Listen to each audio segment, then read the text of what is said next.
But that stigma that came with it, especially हमारे माशरे में एकदम होता है कि अच्छा तलाक याफ्ता औरत, oh yeah. How did you deal with that? To be honest मुझे कुछ खास फेस नहीं करना पड़ा. एक तो वो जो आपने शुरू में कहा मुंह फट होने की वजह से, आई थिंक फैमिली में बहुत सारे लोगों ने मेरे मुंह पे कभी कुछ नहीं कहा, ना ही कभी मेरे माँ बाप के मुंह पे कहा, क्योंकि उनको पता था कि they are totally on board with my decision. दूसरा ये भी है कि It was your decision. It was mine, या इट वॉज माइन. वो आखिर में मेरा बन ही गया because I actually had a nervous breakdown और इट वॉज रियली बैड. तो मुझे फिर I had to be taken to like a hospital to a shrink. और मेरी वो कभी कभी होता है ना, आप अपनी सिचुएशन में फंसे होते हो तो आप बिल्कुल एक जैसे आप इस कमरे में हैं तो हमारा फील्ड ऑफ विजन में थोड़ी चीज़ें हैं. हाँ जी. अगर कोई बाहर से देखेगा तो उसको पूरा कमरा, कोने खुदरे सब कुछ ज़्यादा क्लियरली नजर आएगा. तो जब कोई बाहर से आपकी सिचुएशन को एनालाइज करता है तो वो फिर आपको बता सकता है कि ये आपको जो नज़र आ रहा है वो कुछ और है और असल में चीज़ें इससे ज़्यादा बुरी हैं. तो I think my shrink asked me like 4 questions और उनमें ही मुझे भी समझ आ गया और उनको भी समझ आ गया. उन्होंने कहा कि आपका मेन प्रॉब्लम ये रिलेशनशिप है और इसी से ही आपकी बाकी सब चीज़ें ख़राब हो रही हैं. और दूसरा ये है कि because you are emotionally so exhausted and you have nothing to fall back on. क्योंकि I don't use to share much with my family. मेरे पेरेंट्स और मेरे बहन भाई भी बहुत इमोशनली फ्रेजाइल लोग हैं. तो मुझे तो था इन्होंने दस के मैं फिर इन्होंने सांभांगी ए रोन लग पैन के मैं अपने आप को सांभांगी के. तो वो काफ़ी मतलब अभी तक भी बहुत सारी बातें हैं जो मेरे पेरेंट्स को भी नहीं पता. अच्छा. Was it, if you don't mind my asking, was it a physical abuse relationship? नहीं, it wasn't. देखिए, अगर मेरे जैसी एक बंदी और जैसे मैंने कहा जिसने एक बहुत मतलब प्यार मोहब्बत वाली शादी की हो, फिर 2 बच्चे और 10 साल वो शादी चलाई हो, तो जाहिर बात है कुछ बहुत बड़े बड़े मसले ही होंगे जो वो डिसाइड करती है कि मैंने छोड़ना है. छोटी मोटी बातों पे तो कोई भी डिसाइड, मुझे नहीं लगता कि कोई भी अपना रिलेशनशिप खुशी से एंड करता है. I never go into the details. उसकी सबसे बड़ी वजह ये है कि एक तो ये कि मैंने अपने बच्चों के साथ कभी उनके बाप की कोई बुराई नहीं की. मैंने नहीं की, मेरे घर वालों ने भी कभी नहीं की. Very big of you. मेरे पेरेंट्स ने, मेरे बहन भाइयों ने, बल्कि कभी अगर मेरे बच्चे कोई बात करें तो हम उन्हें कहते हैं कि बेटा ऐसे नहीं कहते, आपके फादर हैं और आपसे बड़े हैं. जी जी. और मैंने कभी उनके साथ कोई बुराई नहीं की कि तुम्हारा बाप ऐसा था या ये, मैं उनको क्यों तकलीफ दूं. फिर दूसरा ये कि प्लस वो I'm sure they still see their father. बहुत कम. हाँ, बट दे डू. अब उसमें देखें, एक तो मेरे बच्चे अब उस एज में दे अंडरस्टैंड थिंग्स. फिर अब ये शो जाहिर बात है वो भी देखेंगे जी. फिर मेरे बच्चों के क्लास फेलोज भी देखेंगे.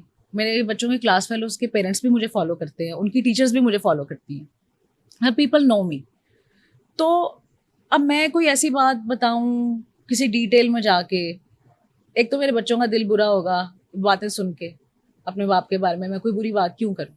दूसरा फिर ये भी है कि मैं नहीं चाहती वो अपने स्कूल जाएं, उनका कोई क्लास फेलो उन्होंने कहे कि अच्छा हमने तो सुना था कि तुम्हारे अब्बा ऐसे थे. या कोई टीचर या कोई बंदा ऐसी बात करे कि उनको दुख हो. नहीं, आई अंडरस्टैंड. तो इसलिए I never go into the details. It's understandable. जाहिर बात है प्रॉब्लम्स ऐसे थे कि I decided to end the marriage. नहीं देखिए, I come from a broken family. मेरे वालिदैन they separated when I was 13. और हम 4 भाई थे. तो मुझे वो याद है कि वो जो एक कंफर्ट था ना, आपको लगता है कि यार मतलब दुनिया स्मूथ है.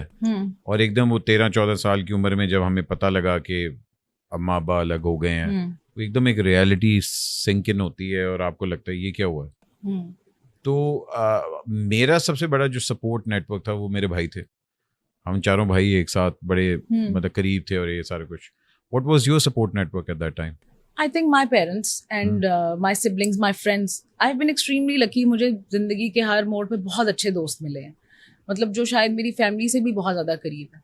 और मेरे बच्चों के लिए I think my own family, my parents and my siblings were so supportive. और क्योंकि मैं बहुत अरसे से अपने पेरेंट्स के घर पे ही रह रही थी, तो मेरे बच्चों ने तो बचपन से नाना और नानी को देखा है. तो my father was like a father figure to them. वो वैसे भी उनको अब्बू ही कहते हैं कि हम अब्बू कहते थे. तो मेरी बड़ी वाली बेटी ने, मैं सबसे बड़ी हूँ तो मेरी बेटी खानदान में सबसे बड़ी बच्ची थी, तो हम अब्बू कहते थे तो वो देखा देखी अब्बू ही कहती थी. तो फिर सब बच्चों ने उनको अब्बू ही कहना शुरू कर दिया. तो मेरे भाई, my father has been a father figure to my children. तो उनको कभी वो कमी महसूस नहीं हुई और वो रियलिटी चेक उन्हें कभी इस तरह से महसूस नहीं हुआ कि भाई एक घर हमारा ख़त्म हो गया.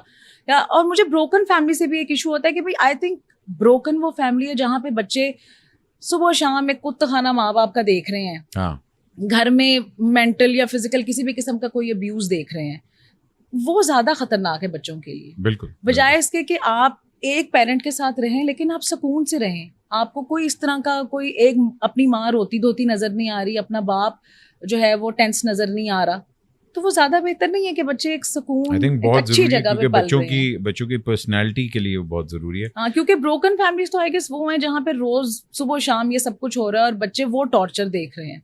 और हमारे सामने बहुत एग्जांपल्स हैं बहुत कि examples खवातीन वाकई उस चीज़ से नहीं बाहर आती हैं। एक तो या तो वो स्केर्ड बहुत होती हैं, और या वो इस चीज़ से बहुत डरती हैं कि यार कल को माशरा क्या कहेगा, तो वो एक अब्यूसिव रिलेशनशिप में रहना ज़्यादा पसंद करेंगी रादर देन कि अगले की बातें सुने। मुझे जब अक्सर लोग कहते हैं ना देखिए हम आपकी भी तो मिसाल है, तो मैं कहती हूँ देखिए आप मेरी मिसाल बहुत डिफरेंट है। हर बंदे के पास इतनी प्रिविलेज नहीं होता। मेरे पेरेंट्स सपोर्टिव थे, मैं इंडिपेंडेंट थी फाइनेंशियली भी वैसे भी। तो अब एक ऐसी खातून है जो फाइनेंशियली इंडिपेंडेंट नहीं है, 4 उसके बच्चे हैं, उसको ये भी पता है कि ससुराल मेरे मतलब घर वाले इतने स्ट्रांग नहीं है, वो मुझे सपोर्ट नहीं करेंगे, या अगर मेरे बच्चे रख लेंगे। सबसे बड़ा तो औरतों को ये डर होता है ना कि यार वो मेरे बच्चे ले लेंगे। हाँ। इसी डर से वो रहती। तो मेरा शुक्र है ऐसा भी इश्यू नहीं था, मुझे पता था कि मेरे बच्चे मेरे साथ ही रहेंगे। तो ये बहुत बड़ी बात है और ये हर बंदे के पास नहीं होती। तो मुझे नहीं लगता कि मैंने कोई बहुत ब्रेव डिसीजन लिया है। I was so privileged, I could do all of this and I know that a lot of people can not.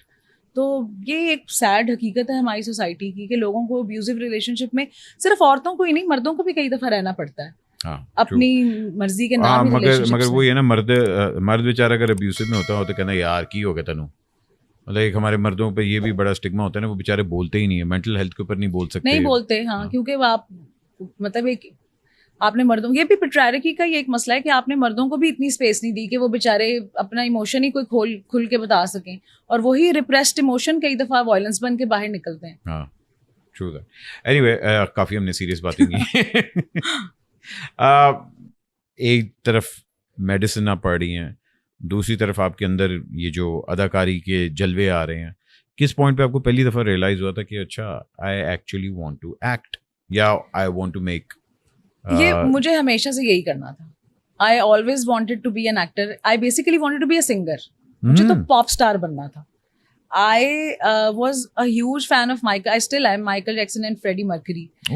And I was like कि मुझे ऐसे स्टेज पे परफॉर्म करना है। ना करे Freddie Mercury। और मुझे लगता कि मैंने I still remember I was a kid and I first saw Freddie Mercury perform on stage and I was just awestruck. मतलब I couldn't take my eyes off him. You saw him live? Not live, on TV. Live तो मैं बेहोश ही हो गई थी। मैं कहा Freddie Mercury Australia तो मर गया वैसे। तब मर गया। तो मैंने कहा यार ये कौन बंदा है। और मुझे और आई सॉ दिस लाइक लोग आगे, लोगों का एक समंदर है, दे आर सिंगिंग अलोंग और वो you know all that energy. So I was like मुझे ये बनना है। फिर मैंने अपने माँ बाप को कहा कि मुझे गाना सीखने दे। उन्होंने कहा चला जो करके पढ़ाई कर। तो वो इन 90s वगैरह तब ऐसा ट्रेंड नहीं था कि आप बच्चों को गाने सिखाएं, मतलब हर जगह नहीं था। अब तो मेरे माँ बाप बहुत होते हैं। मेरी बेटी जब छोटी थी ज्यादा ही वो गाती थी, अब्बू कहते थे इनको उस्ताद ना रख देगी। मैं क्या अच्छा मेरी बारी तानू की मसला होया सी, इन्हों तुसी उस्ताद रख के दे रहे हो।